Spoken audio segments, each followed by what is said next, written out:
Hi, you're watching Floyd Steinberg's YouTube channel. And today, this geeky and gadgety battery-powered setup, the ClockworkPi and the XSynth. And if you think that's interesting, please join me in this video. Here we go. The ClockworkPi is a so-called cyberdeck powered by a Raspberry Pi Compute Model 4. It's battery powered, it's running Linux, it has a USB Type-C and Type-2 port, and audio headphone out and a Wi-Fi antenna. The operating system is installed on an SD card. There's a 5-inch 720p screen and a trackball and a silicone keyboard. If you feel like you want to buy this, I have to mention that Wi-Fi is hilariously weak on this and you have to wait over a year for the delivery. ClockworkPi is running Raspbian OS, and for this video I had to remove Pulse Audio and install Pipewire instead. Also the A2J MIDI daemon. Before launching Reaper, you'll have to launch QJackCTL and then A2J MIDI D-E and then Reaper. I won't go into detail here in this video, but you can find all the commands needed in this video's description. The XSynth is a 3-oscillator, 10-voice polyphonic sample-based subtractive synth that can also do pulse wave modulation, frequency, self-modulation and ring modulation.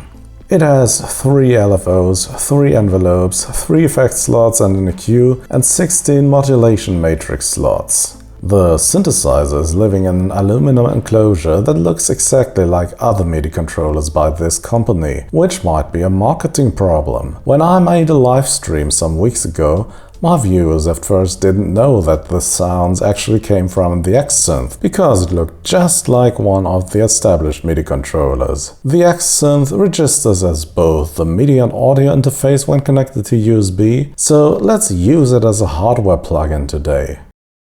Now, using only the XSynth with its audio interface would be the ideal setup here. ClockworkPi, USB cable, XSynth and a headphone, but whatever Linux audio subsystem and whichever sample rate and bit depth I chose, this was what I got.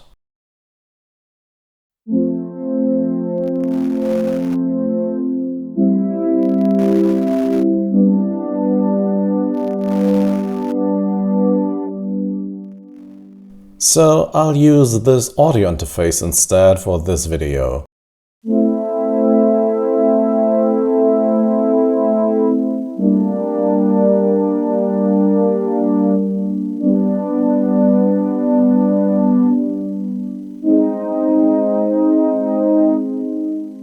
There is some USB noise here now that can be managed by proper gain staging.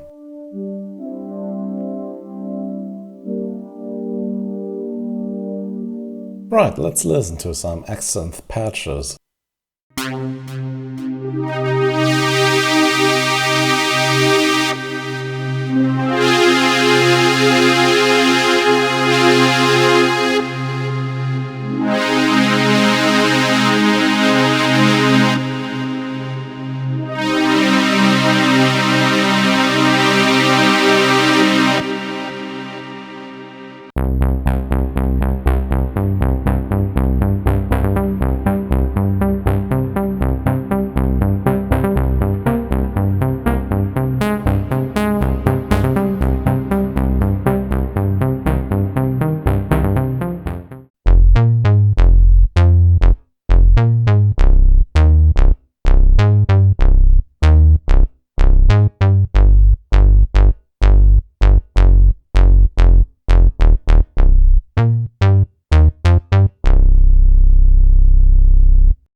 A quick look at the XSynth architecture. So this has 3 oscillators per voice and it has 10 voices maximum.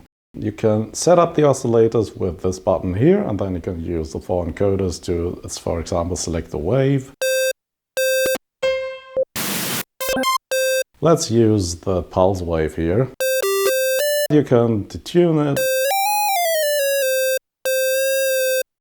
And using these arrow buttons here, you can switch through different menus. And the first oscillator has some special functions, for example, frequency modulation on itself. You can also turn off polyphony and turn on unison and then detune the unison voices. And you can also use drift and bend, so it sounds more analog. Let's use a reasonable value here. On the mixer you can add some more stuff, for example ring modulation.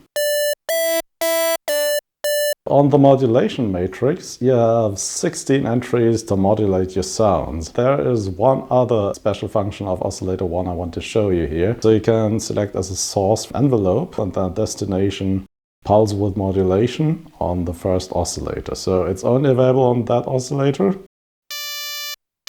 Now we can use one of the envelopes. There are 3 envelopes here. We've chosen envelope 2 on the mod matrix, so let's create a quick attack and fast decay and quick release.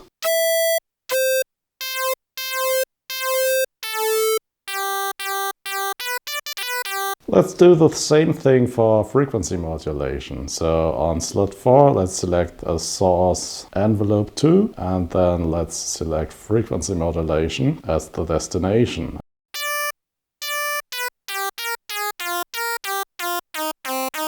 Then we've got 3 LFOs that you can freely assign to anything really. The first one is a sine wave oscillator.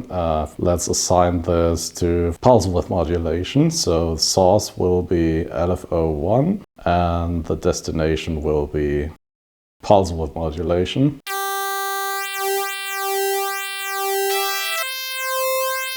Okay, let's bring in the other oscillators, press the mix screen.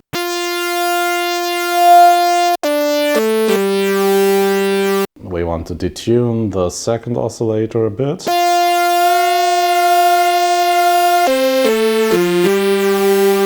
And the third oscillator. Let's take a look at the filters. So we have a multitude of filters here. This is a 24 decibel low pass filter. Let's change the cutoff frequency a bit. So let's dial it all down and then let's again go to the mod matrix, create a new entry, select the filter cutoff frequency as a destination. The source will be envelope 2 once again and amount everything. Okay, let's also modulate the filter cutoff frequency with an LFO. Alright, let's take a look at the effects. So we have 3 effects we can choose from. Press the button to cycle through them. And the first one is EQ and distortion and compressors and such things. One annoying thing here is whenever you choose a new effect, you have to set the volume of the effect. Okay, let's go to the second effect. Reverbs. Let's use the Hall 2 reverb. Once again, we need to set the effect's depth.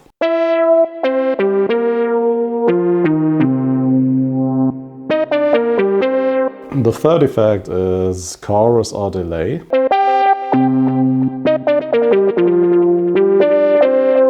And the last one is an EQ, so we can increase, for example, the high gain here. And now we can choose another filter.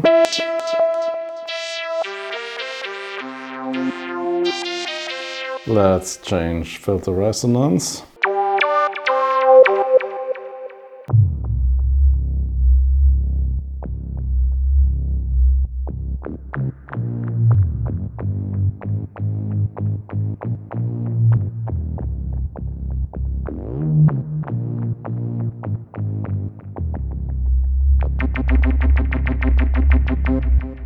It's a full-blown synth. Lots to explore and lots of possibilities. There are so many samples you can use. Let's use this to create a small track with the ClockworkPi. I record this track after track into Reaper. There are no plugins but some compressors.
So, is this a good setup? I wish I could say yes, but at the moment it's only theoretically a good setup. First and foremost, Linux various sound systems range from quite annoying to rather annoying, and things never seem to work correctly. I tried ALSA, Jack and ALSA, Pulse Audio, Pipewire, and using median audio simultaneously never quite worked out. Now this could be a problem caused by the XSynth, because it kind of worked when using other USB interfaces, but it was never a pleasant experience. Regarding the XSynth, it's mostly great if you can get used to the keyboard, which makes playing expressively quite challenging. The current firmware has some strange behaviors, like asking you if you want to save a patch when you only switched the octave, and resetting the mixer volume when you're switching effects. Also, USB audio volume is quite low. I hope these and other small nitpicks will get fixed in the future, and being able to upload your own samples would be super cool as well. All in all, making this video was quite painful and I don't want to repeat the experience. Perhaps Linux will add a fifth layer to their audio subsystem in the future that will fix all these problems, but I'm not putting up my hopes too high on that one.